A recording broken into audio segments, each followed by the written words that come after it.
우리 잠깐 다시 한번 기도하시겠습니다.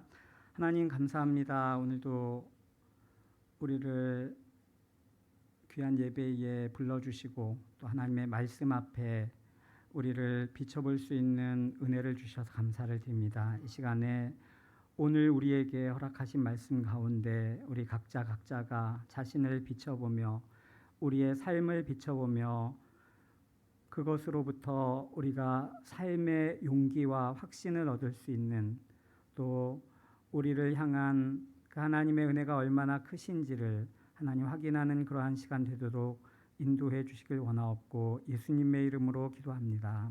아멘.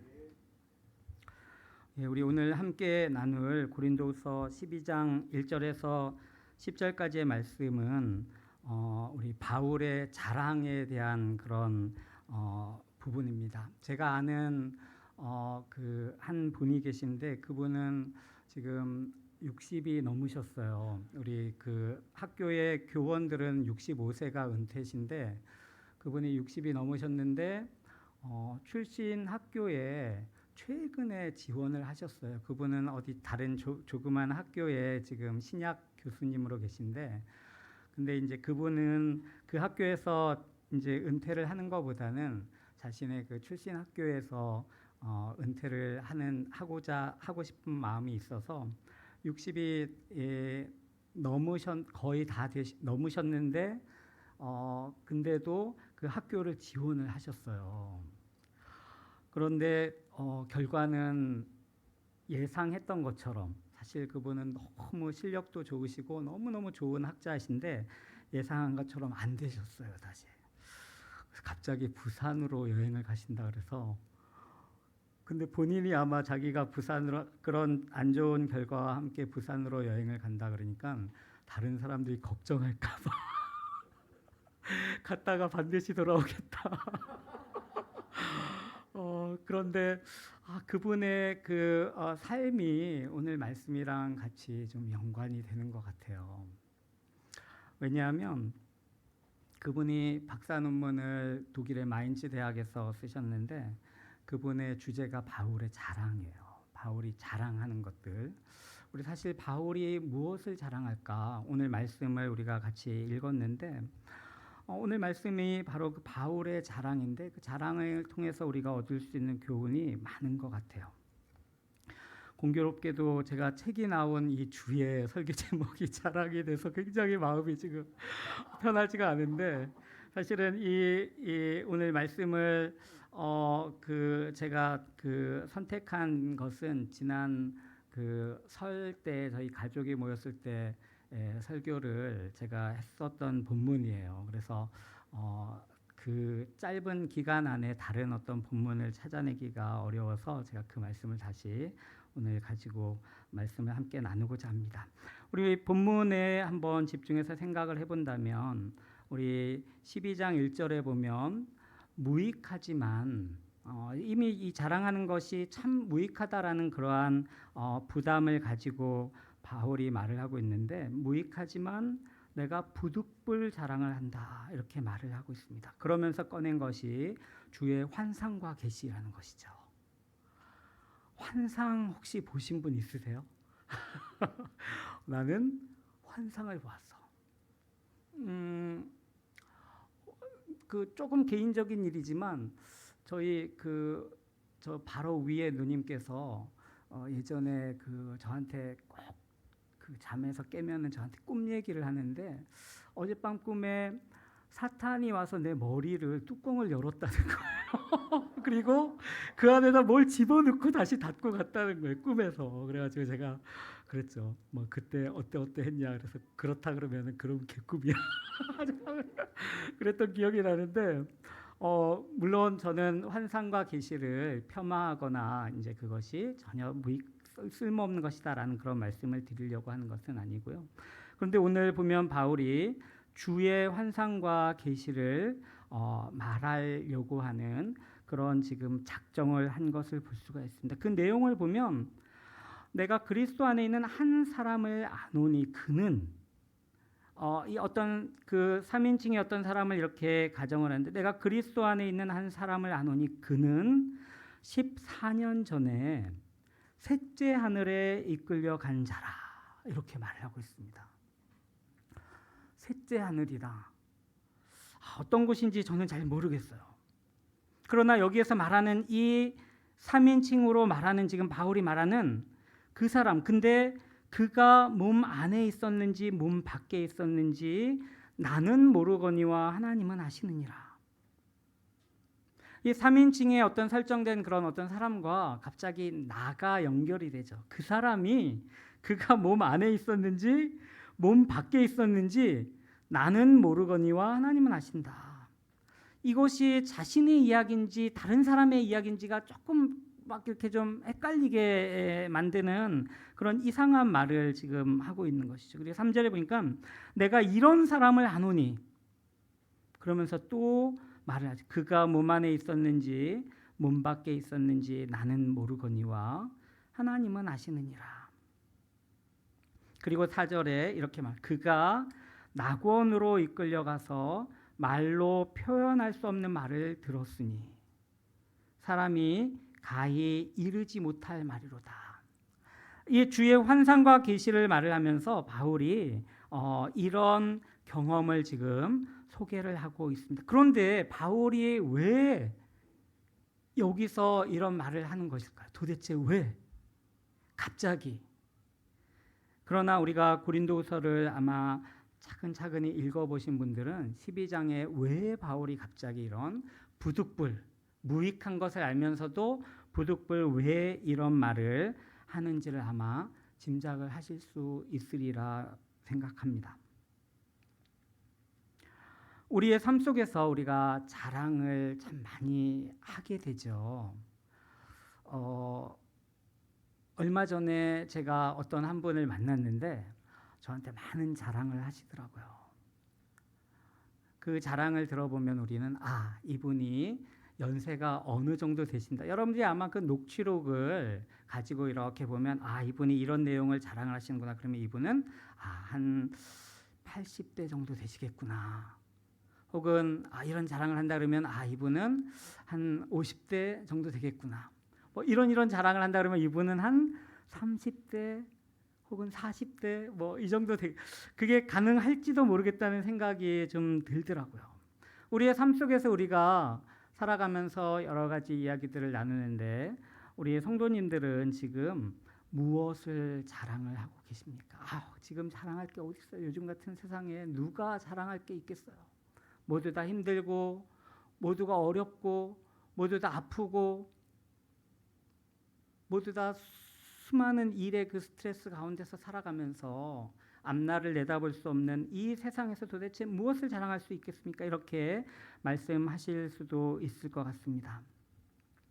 우리 본문으로 돌아가서 다시 한번 생각해 보면 좋겠습니다. 무익한데 부득불 바울이 지금 자랑하려고 하는 그 이유는 무엇일까 한번 생각해 보면 우리 그 11장 우리 12장의 바로 앞장에 11장을 보면 바울의 말들 중에서 오늘 바울이 참 조금 이상하다라고 하는 그런 느낌이 드실지도 모르겠어요. 11장 1절을 보니까 원하건대 너희는 나의 좀 어리석은 것을 용납하라. 우리 그런 말 가끔 듣죠. 내 말 이해하고 좀 들어줘. 내가 지금 굉장히 내 스스로도 이런 말을 한다는 게 굉장히 부끄럽고 안 하고 싶긴 하지만 내 말을 좀 들어줘 하면서 할 말 다 하죠. 그죠? 하고 싶은 말, 섭섭했던 거, 지적할 거, 비판할 거. 그런데 이 바울이 여기서 지금 원하건대 너희는 나의 좀 어리석은 것을 용납하라. 청하건대 나를 용납하라. 내가 하나님의 열심으로 너희를 위하여 열심을 내노니 내가 너희를 정결한 처녀로 한 남편인 그리스도께 드리려고 중매함이로다. 그러나 나는 뱀이 그 간계로 하와를 미혹한 것 같이 너희 마음이 그리스도를 향하는 진실함과 깨끗함에서 떠나 부패할까 두려워하노라. 왜? 지금 거짓 사도가 이 지금 고린도 교회에 침범해 있거든요. 4절이면 만일 누가 가서 우리가 전파하지 아니한 다른 예수를 전파하거나 혹은 너희가 받지 아니한 다른 영을 받게 하거나 혹은 너희가 받지 아니한 다른 복음을 받게 할 때에는 너희가 잘 용납하는 거야. 그런데 내 말을 잘 지금 의심하고 거부하려고 하는 그러한 상황에 있어서 지금 바울은 굉장히 마음이 불편한 그런 가운데 있습니다. 5절에 보니까 나는 지극히 크다는 사도들보다 부족한 것이 조금도 없는 줄로 생각하노라. 이게 사실은 어리석은 말이죠, 그죠? 누군가가 나 굉장히 굉장한 사람이야. 나 이렇게 보이긴 그래도 내가 좀 이렇게 그래 보이지만 나 대단한 사람이야. 이렇게 스스로 말한다면 얼마나 그게 부끄러운 말이겠어요, 그죠? 그런데 바울은 그렇게 말해요. 나는 지극히 크다는 사도들보다 부족한 것이 조금도 없다라고 자신을 지금 말을 하는 것이죠. 그리고 6절에 이렇게 말해요. 내가 비록 말에는 부족하나, 내가 말은 잘 못하지만 지식에는 그렇지 아니하니. 예전에 학교 다닐 때 보면 어떤 대단한 대단한 분이다라고 하는 분이 이제 학교에 이렇게 새로 강사로 오시거나 교수로 오시면은 많은 사람들이 막 기대를 하고 수업에 딱 들어가요. 근데 들어가서 딱 보니까 말을 잘 못해요. 그러면 이제 나오면 그러죠. 저분이 강의 경험이 없어서 말은 잘 못하지만 대단한 분이야. 아마 우리 교회에서 목사님도 그럴 것 같아요. 담임 목사님을 어떤 교회에서 청빙을 했는데 대단한 학벌과 막 해서 이제 모든 성도님들이 기대하고 딱 들어가서 설교를 들었는데 말을 잘 못하시면 저분이 말은 잘 못하지만 대단한 분이야. 이런 그런 느낌이 좀 드는데, 근데 6절에 보니까 내가 비록 말에는 부족하지만 지식에는 그렇지 아니하니 이것을 우리가 모든 사람 가운데서 모든 일로 너희에게 나타내었노라. 이렇게 지금 말을 하고 있습니다. 그리고 8절부터 보면 돈 얘기를 하고 있어요. 돈 얘기를 사실 하기가 굉장히 편치를 않을 텐데 이 돈 얘기를 쭉 하고 그다음에 이제 13절에 보면 거짓 사도, 속이는 일꾼, 그다음에 자기 스스로를 그리스도의 사도로 가장하는 그러한 자들.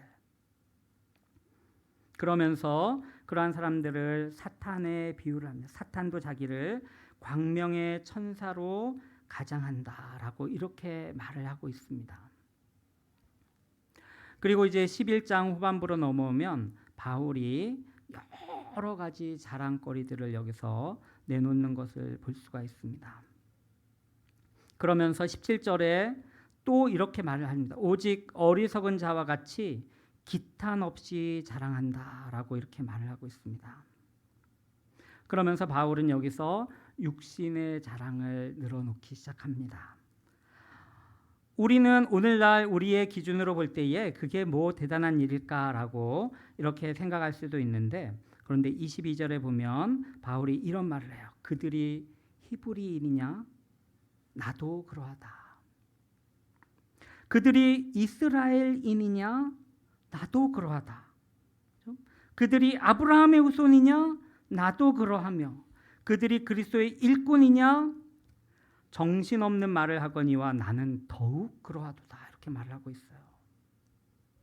그러면서 바울이 자신의 삶을 소개하고 있습니다. 우리 지지난주에 우리 주연철 목사님 설교와 또 우리 학생부의 그런 수련회의 메시지에서도 이것이 언급됐던 그런 부분인데요. 여기 보면 바울의 수고가 넘치도록 우리가 일에 일에 어떻게 됐다 그러죠? 일에 일 중독이 된 사람과 같은 그런 모습인 것 같아요. 내가 수고를 넘치도록 하고 옥에 갇히기도 하고 더 많이 했고 매도 수없이 맞고 여러 번 죽을 뻔하였고, 그러면서 매를 유대인들에게서 40에서 하나 감한 매를 5번이나 맞았다는 거예요.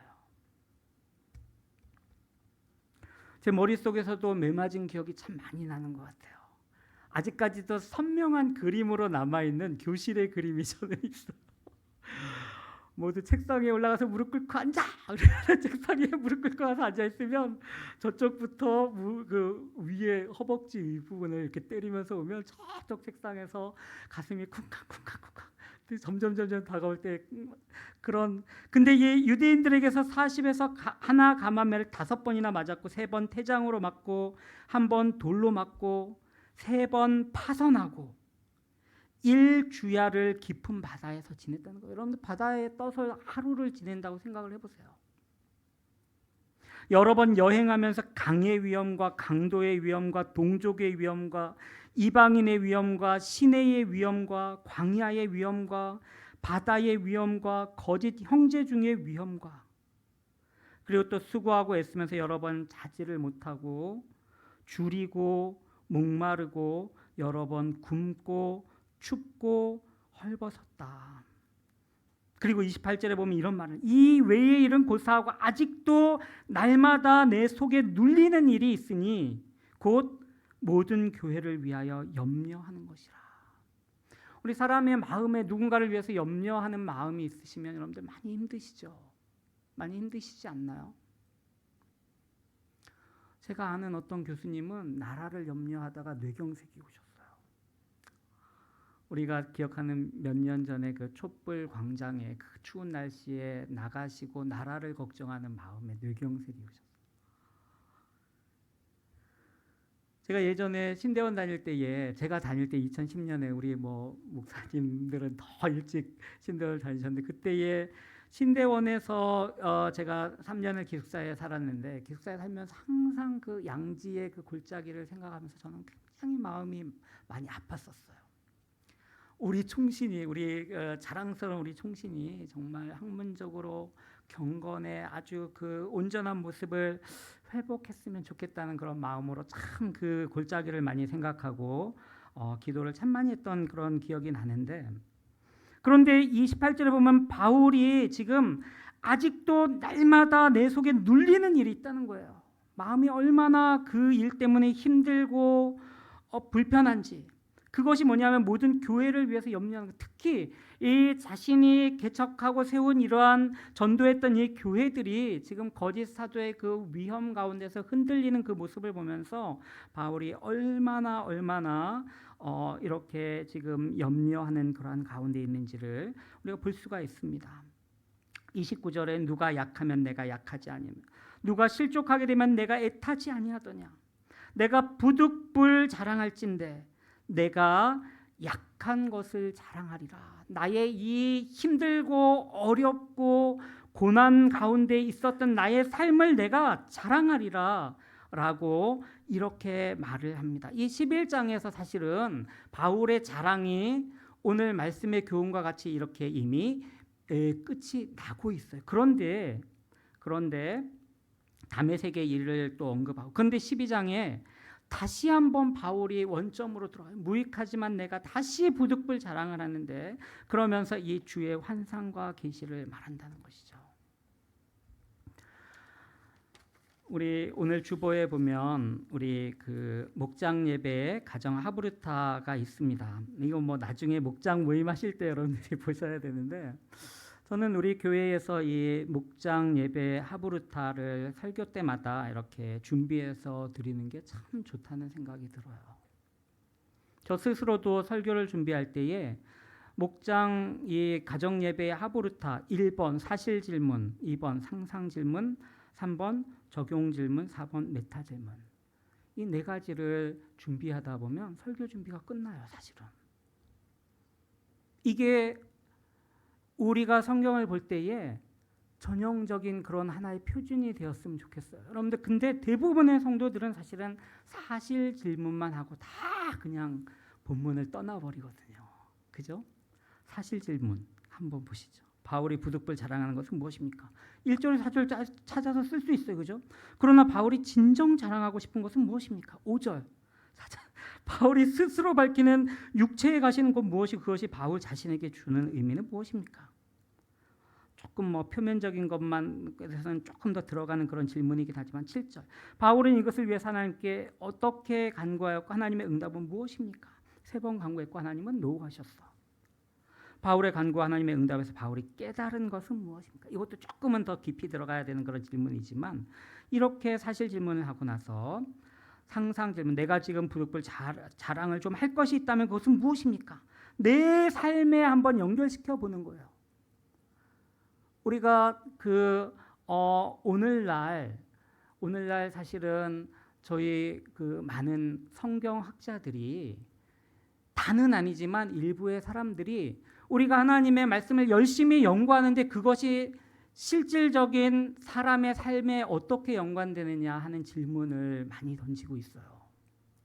이 본문이 오래전에 쓰여지고 우리와 다른 문화와 우리와 다른 지역에 우리와 다른 역사적인 그런 환경에서 쓰여졌던 이 말씀이 오늘 나에게, 오늘 우리에게 무슨 상관이 있는가? 그런 반성적인 질문을 하면서 학자들 향해서 뭐라고 그러냐면 당신들 뭐 하는 거냐 지금. 그 말씀을 해석을 했으면 그걸 끌고서 우리의 삶에 와서 적용을 하고 우리의 삶의 실질적인 변화를 이야기해야 되는 것이 아니냐.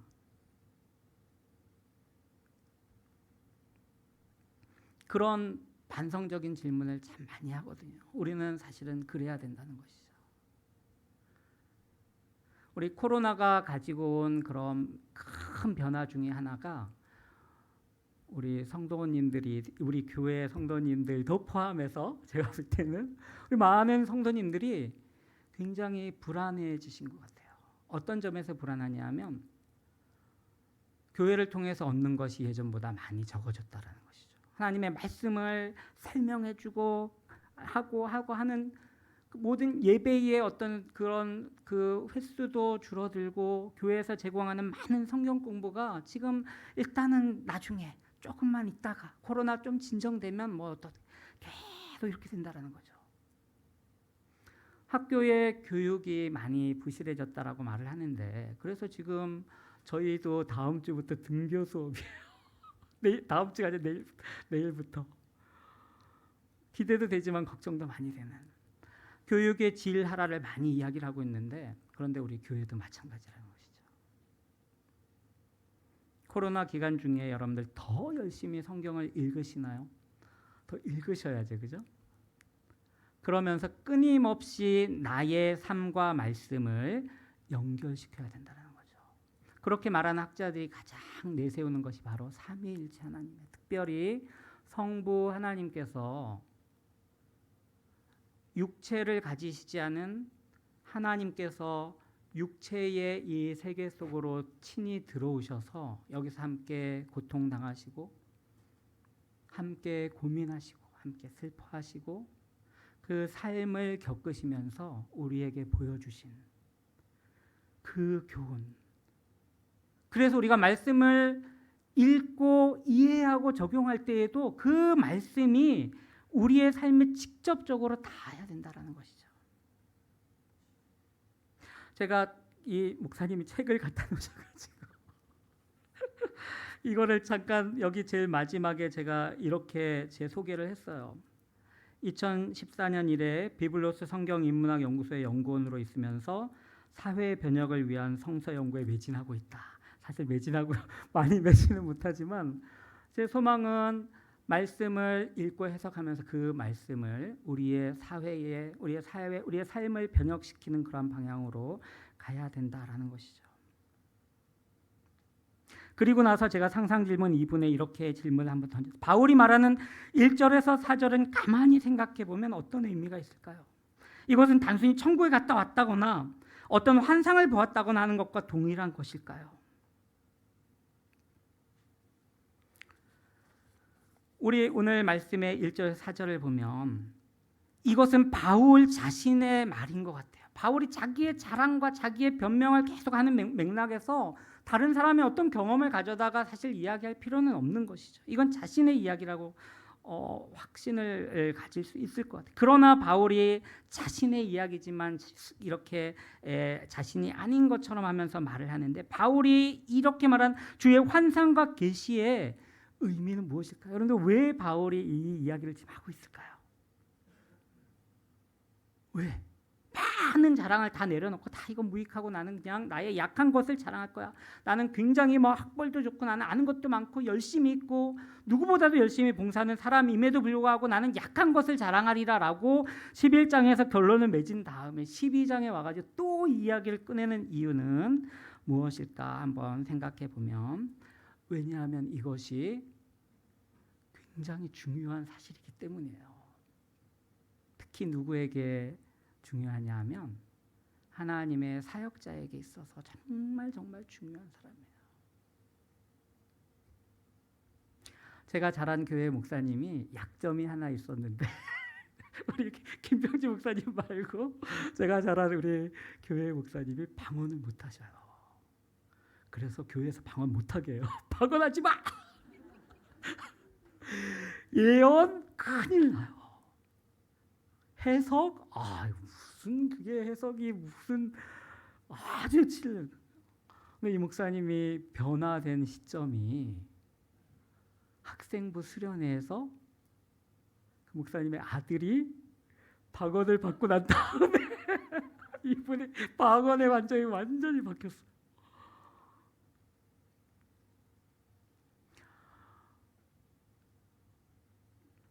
우리 구약의 예언자들을 보면 예언자들의 가장 중요하고 그것이 없을 때 가장 치명적인 약점이 되는 게 뭐냐 하면, 네 말을 우리가 어떻게 믿어?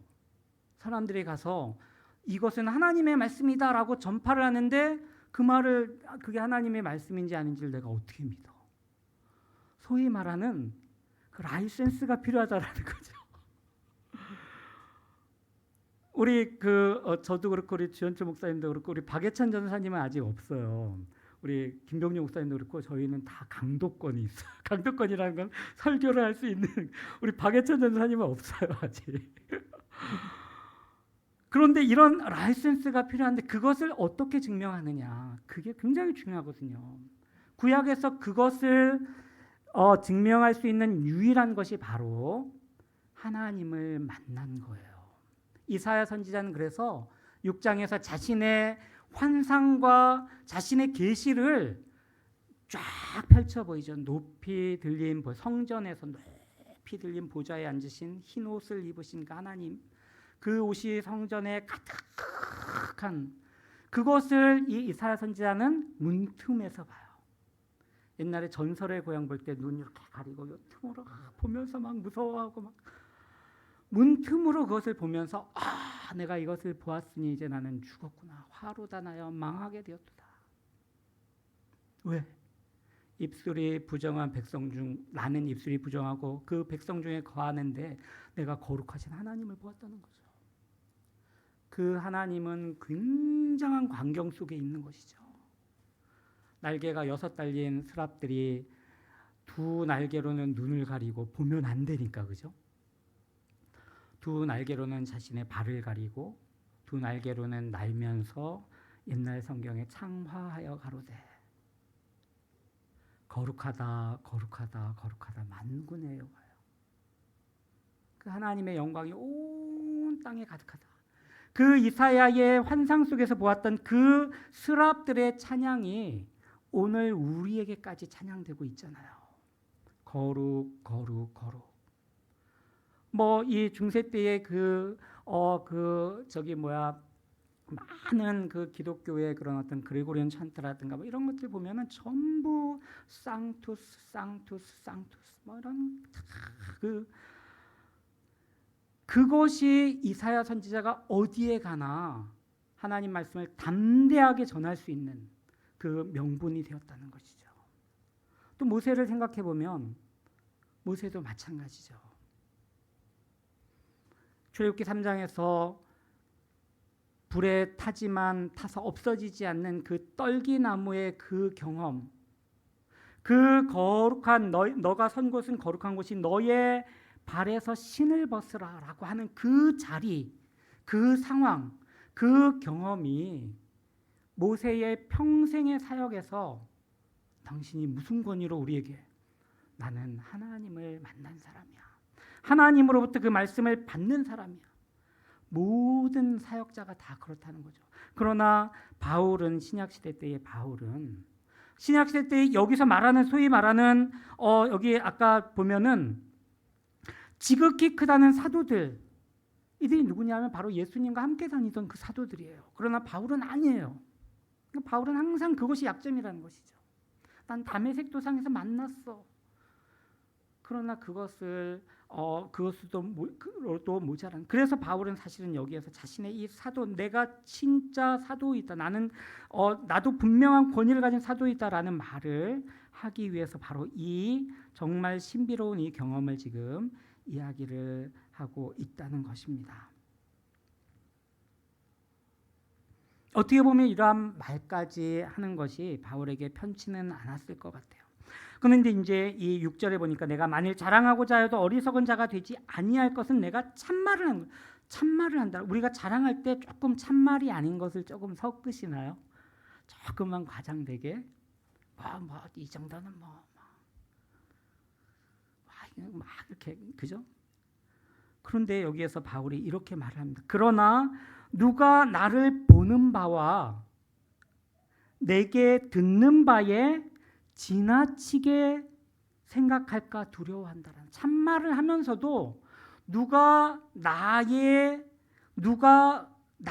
보는 것. 우리는 항상 사람들 보면 우리 아까 황현현 집사님 기도하실 때 그 쓰신 표현처럼 우리는 누군가를 보면서 평가를 하잖아요. 그죠?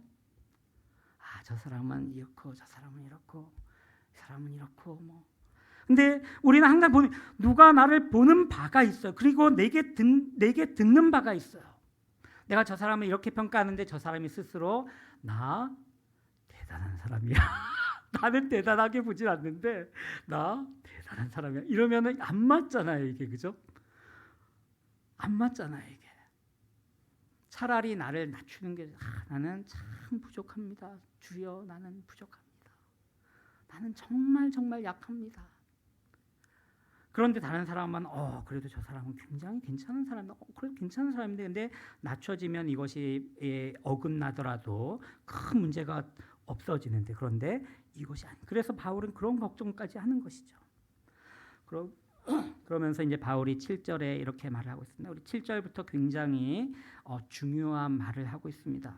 여러 계시를 받은 것이 지극히 크므로 바울은 어쩌면 항상 위로 떠오르는 헬륨가스를 가득 품은 어떤 풍선과 같을지도 모르겠어요. 언제나 그래 내가 그래도 이 정도 공부했는데 그리고 내가 이렇게 열심히 찾아다니면서 전도를 했는데 나 어떤 교회를 찾아갔는데 나를 섭섭하게 해? 이런 그죠? 그런 것들이 되게 많을까. 그래서 여러 계시를 받는 것이 지극히 크므로 너무 자만하지 않게 하시려고 내 육체의 가시를 주셨다는 거예요. 육체의 가시를. 그 가시는 이퀄 사탄의 사자라는 거예요.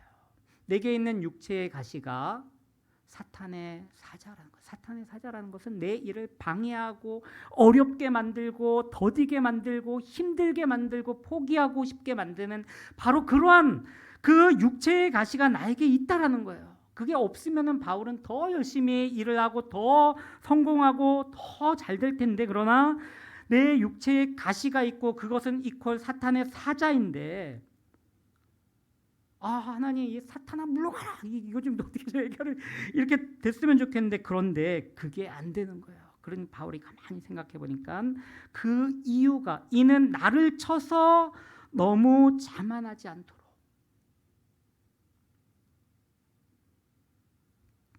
그렇기 때문에 그 의미를 여기서 바울은 스스로 찾아낸다는 것이죠. 8절에 보니까 이것이 내게서 떠나가게 하기 위하여 내가 3번 주께 간구하였다고 말을 합니다. 여러분들은 어떤 하나님께 간구할 때 그걸 몇 번 기도하시나요? 평생 기도하는 사람도 있죠.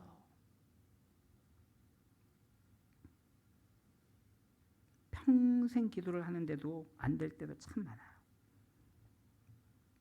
근데 바울이 3번 주께 간구를 하였더니 나에게 이르시 하나님이 굉장히 빨리 응답하신 것 같아요. 쓸데없는 기도하지 마라. 굉장히 빨리 응답. 3번 주께 간구하였더니 나에게 이르시기를 내 은혜가 내게 족하다. 우리 이거 내 자를 잘 구별하셔야 돼요. 처음에는 안으로. 하나님의 말씀이에요. 이건 내 은혜가 내가 지금 하나님 내가 너 바울 너에게 주는 내 은혜가 너에게 족하다. 내 은혜가 내게 족하다. 이 응답을 그러면서 이는 내 능력이 여기서도 내 자를 잘 보셔야 돼요. 내 능력이지. 하나님의 능력이 약한 데서 온전하여 짐이라 이렇게 말씀하신다는 것이죠.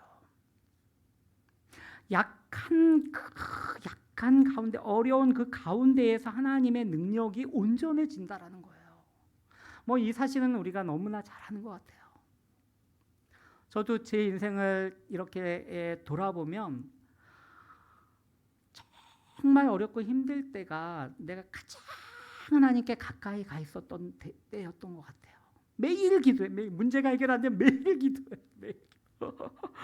방법이 없으니까. 방법이 조금이라도 있으면은 우리가 아주 간사해서 방법이 조금이라도 있으면은 변통할 수 있는 게 조금이라도 있으면 그쪽으로 자꾸 마음이 흘러요. 그러나 완전히 다 막히면은 아이고 이제 나는 죽었으니 이제는 하나님께만 매달려야지. 참 우리 사람이 약한 것 같아요. 여기 하나님 그걸 잘 아시는 것 같아요. 내 은혜가 내게 이미 족하다. 왜? 이는 내 능력이 나의 하나님의 이 능력이 약한 데서 온전해진다. 그 응답을 듣고서 이 바울이 도리어 크게 기뻐하게 됐다라는 것이죠. 그래서 자신에게 있는 그 육체의 가시 무엇인지 잘 모르지만 그 육체의 가시를 더 이상 바울은 힘들어하지 않고 그것을 이제는 기뻐하고 기뻐할 뿐만 아니라 자랑을 하게 되었다는 것이죠. 나의 약한 것.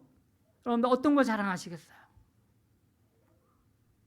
자, 우리 옆 사람에게 개인정보 때문에 안 되겠지만 내가 약한 내 숨기고 싶은 것, 내가 정말 감추고 싶은 그것, 나의 약점, 그것을 바울은 지금 기뻐하고 그것을 자랑한다 라고 지금 말을 하고 있습니다. 나의 여러 약한 것들에 대하여 자랑하리니 이는 그리스도의 능력이 내게 머물게 하기 위해서.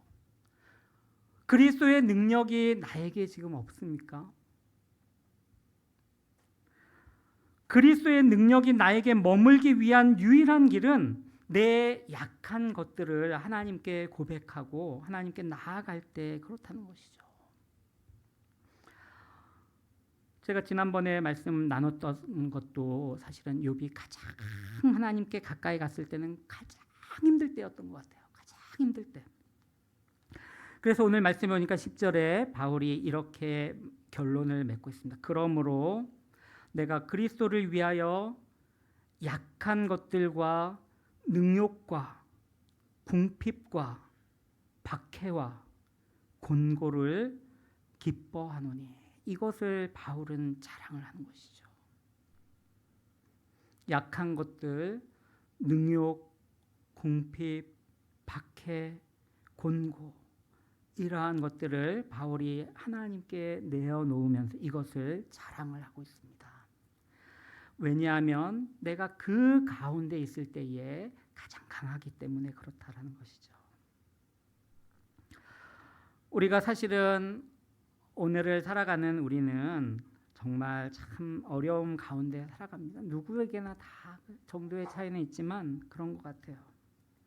모든 일이 사방으로 다 우겨쌈을 당하여 있는 그러한 상태일 때, 그때가 바로 하나님의 때이며 하나님의 은혜를 알게 되는 때라는 그 오늘 이 말씀을 통한 교훈을 우리가 붙들고, 어렵지만 그러나 하나님은 우리가 어려움을 근근히 이겨나갈 때에 하나님 내 어려운 일이 내 앞에 오지 않게 해주세요. 이 기도는 굉장히 좀 그죠? 어떤 어려움이 와도 내가 그걸 이길 수 있게 해주십시오. 하나님 이기지 못하면 견딜 수 있게 해주세요. 견디면은 이기는 거예요. 견디면은 극복해내는 것이죠. 어쨌든지.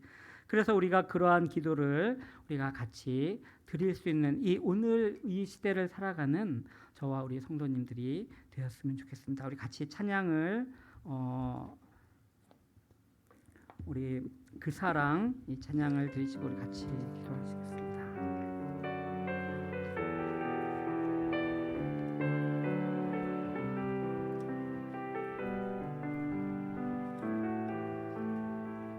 아버지 사랑 내가 노래해. 아버지 사랑 내가 노래해. 아버지 은혜 내가 노래해. 그 사랑 변함없으신 거짓 없으신 성실하신 그 사랑 상한 갈 때 꺾지 않으시는 상한 갈 때 꺾지 않으시는 꺼져가는 등불 끄지 않는 그 사랑 변함없으신 거짓 없으신 성실하신 그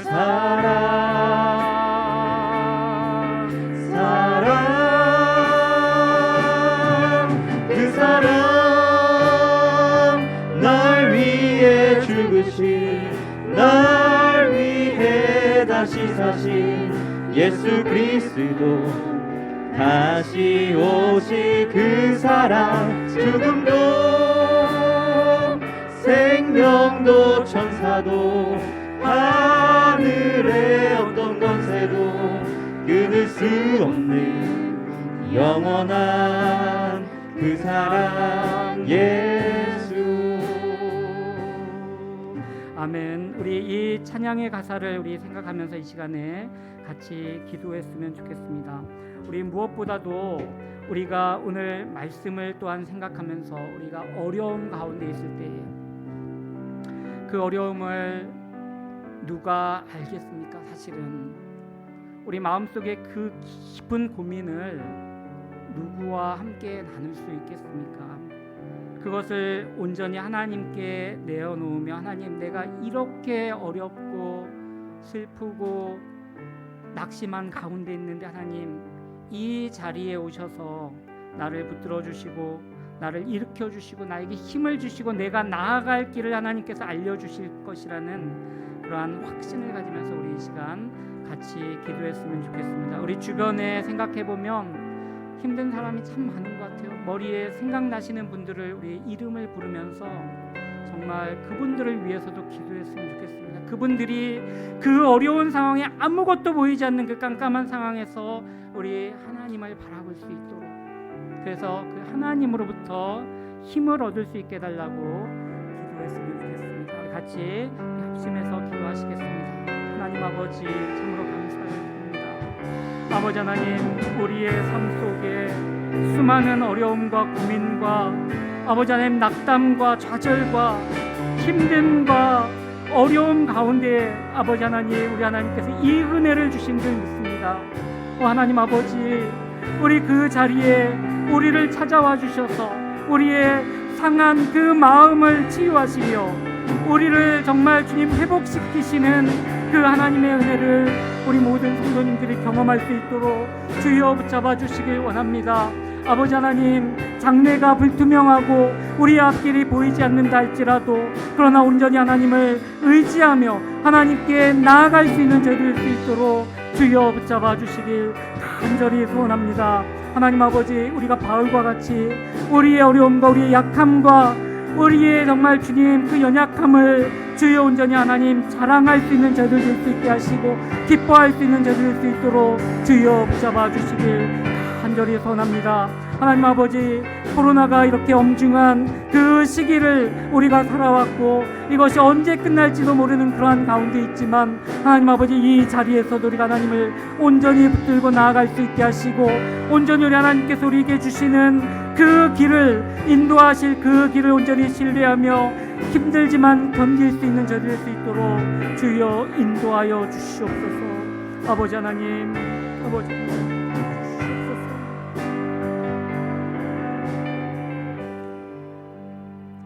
하나님 아버지 우리가 생각해 보면 우리 성경에 나오는 많은 인물들이 정말 힘들고 어려운 그 삶을 살아왔음을 하나님 볼 수가 있습니다. 하나님, 그들의 삶 속에서 그들이 하나님을 저버리지 않고 그 어려움을 근근히 견뎌내며 결국은 그 어려움을 통과했을 때에 하나님이 그들을 크게 사용하시고 세우신 것을 하나님 고백합니다. 무엇보다도 우리 예수님께서 그러한 삶을 사셨고 결국은 십자가의 고난을 이기고 부활의 영광에 이르러 우리의 구주가 되신 것을 또한 저희는 고백합니다. 하나님, 우리가 예수님의 제자라면 하나님, 우리가 부족하지만 우리도 그것을 이겨낼 수 있는 그러한 아버지 하나님 믿음과 그러한 인내를 우리에게 허락하여 주시길 간절히 소원합니다. 코로나의 기간 동안에 지내온 우리의 말할 수 없는 그러한 어려움과 고난 가운데 하나님 아버지, 이제껏 우리를 지켜주신 것 참으로 감사를 드립니다. 하나님, 언제 끝날지 모르는 그러한 가운데서도 우리를 붙들어 주시고 이 어려움을 잘 이겨낼 수 있도록, 그래야 해서 하나님께서 우리를 이것을 통해서 치유하시고 이것을 통해서 세우시고 이것을 통해서 우리에게 보여주시는 길이 무엇인지를 깨닫는 저희들 될 수 있도록 주여 인도하여 주시옵소서. 우리 모든 성도님들 한 분 한 분을, 또 우리 모든 성도님들의 가정 한 가정을 우리 하나님께서 붙잡아 주시고 인도해 주시길 간절히 소원하고 나오며 예수님의 이름으로 기도합니다.